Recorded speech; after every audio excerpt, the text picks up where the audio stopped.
The Supreme Court, a symbol of justice, a beacon of impartiality. Yet today it faces a crisis.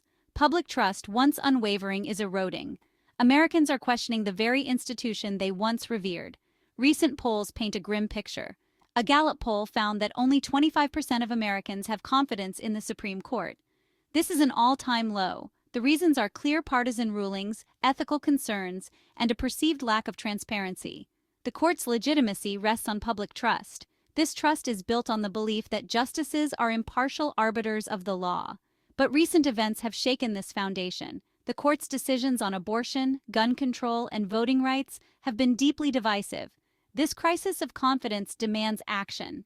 The Supreme Court cannot function effectively if the public doubts its integrity. This is where Justice Elena Kagan's proposal for an enforceable ethics code comes in. Justice Kagan, a respected voice on the court, has emerged as a leading advocate for reform. She argues that the Supreme Court needs a clear and enforceable ethics code. Why? Because right now, it's the only court in the country without one. This lack of a code, Kagan argues, undermines the court's legitimacy. It creates the appearance that justices are above the law. This is unacceptable.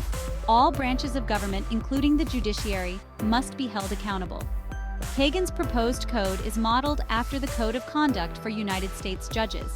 This code sets standards for ethical behavior, including financial disclosures, recusals, and interactions with parties involved in cases. By adopting a similar code, Kagan believes, the Supreme Court can begin to restore public trust. It would demonstrate a commitment to transparency and accountability. It would show that the justices are willing to hold themselves to the same standards as other judges. The need for an ethics code is not theoretical.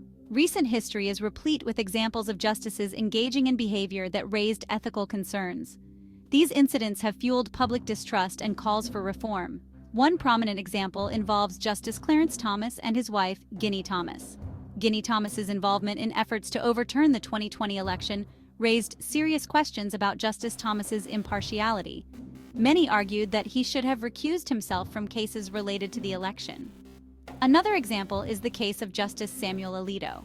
He faced criticism for accepting lavish trips from a billionaire who later had cases before the court. These incidents, and others like them, have eroded public confidence in the court's integrity. Justice Kagan's call for an ethics code is a direct response to these concerns.